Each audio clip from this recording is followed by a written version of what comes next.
Today is going to be an interesting day kasi merong isang lugar na talaga namang nakikilala sa social media, ang Little Baguio ng Antipolo City. So sa tunog pa lang ng pangalan, sa tunog pa lang ng lugar, talagang malamig na doon. Kaya ako nakabonet ngayon. At syempre, maraming pine trees. Actually guys, itong Little Baguio, itong private property. Binuksan to sa public nung panahon hindi na ganun kahigpit ang community quarantine. Pero base sa nababasa natin sa social media, pansamantala itong isinara dahil na rin sa hindi responsabling mga tao na pupunta doon. Ang dami nilang iniwang kalat. So ngayon, try nating puntahan kung papasukin tayo. Hopefully papasukin tayo, sana talaga papasukin tayo. So doon sa mga walang time magpunta sa Baguio City, dito muna tayo sa Little Baguio. So stay tuned, join us as we explore the beauty of this place. Okay. Yon. So ang oras ngayon is 6 a.m. Yes, 6 a.m. na. So ang target namin ay makarating doon ng 7 a.m. Kasi nga, mas malamig daw doon pag ganong oras, pag maaga pa. Okay. Okay. Let's go.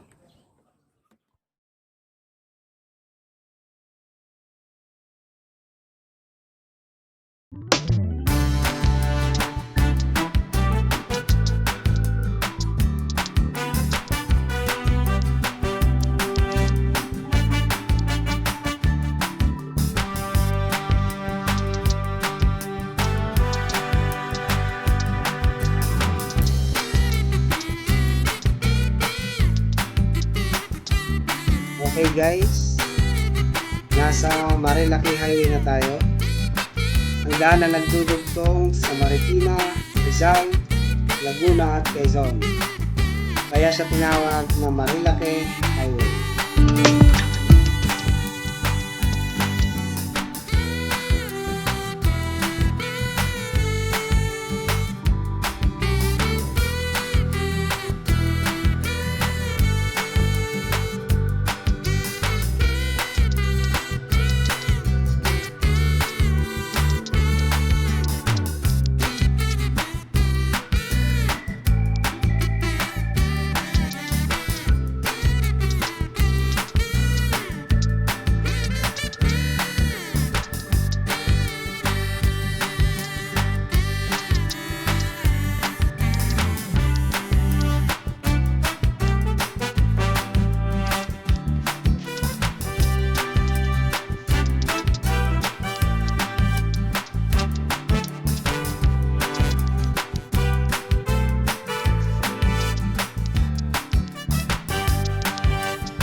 Guys, ito ang landmark, ang Kabading Yard.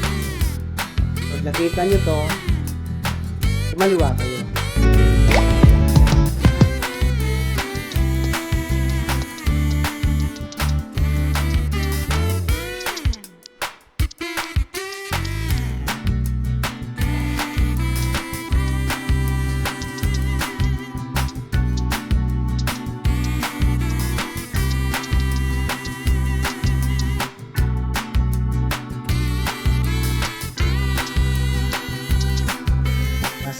Sa Kuwait Road na pala tayo.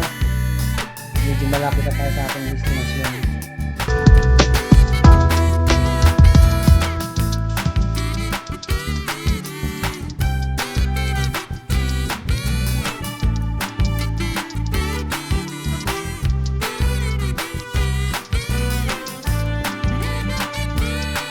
Guys, ito na yun. Dito na tayo.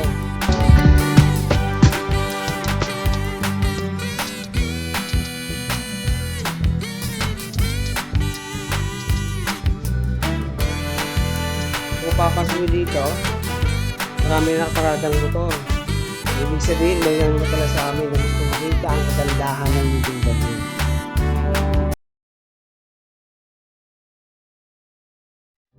Wow! It's really amazing, guys. A refreshing view of greens and a quiet space.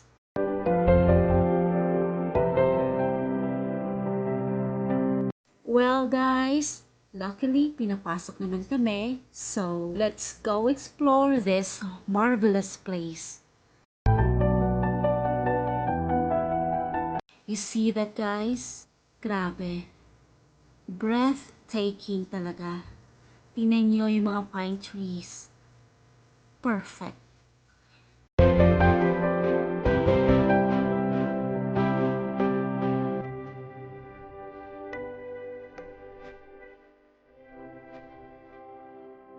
Of course, hindi makukumpleto ang pamamasyal kung hindi natin gagawin ang mandatory pictorial.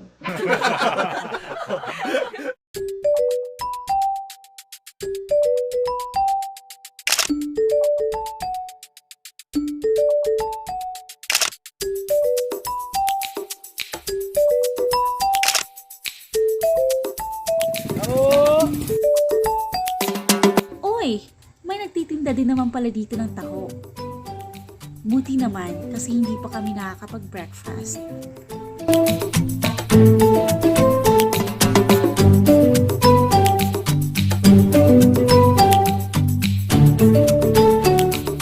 Cheers para sa napakaganda at napakaaliwalas na umaga.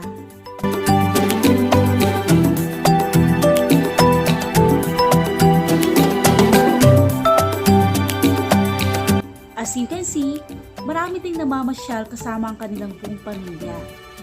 Nakakatuwa lang isipin na na-e-enjoy din nila ang napaka-relaxing na lugar na to.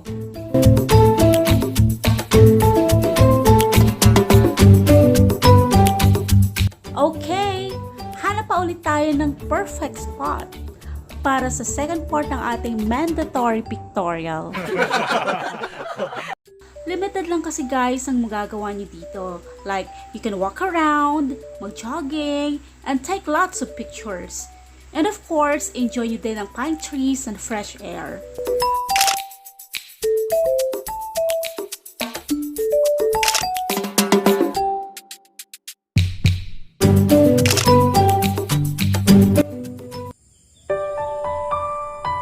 Now, we will be leaving this beautiful place.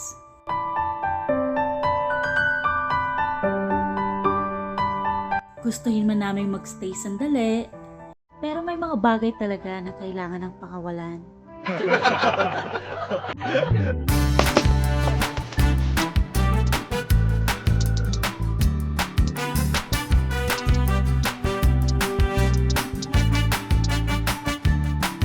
Just in case di kayo makapag-breakfast bago pumunta dito, don't worry kasi there are rows of restaurants before sa road where you can grab a quick bite.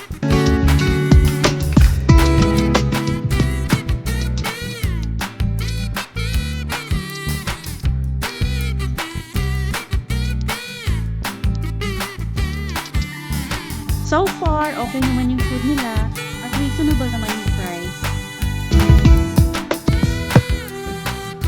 At ang napili naming restaurant ay pwede ka pang pumwesto kung saan may ganitong view.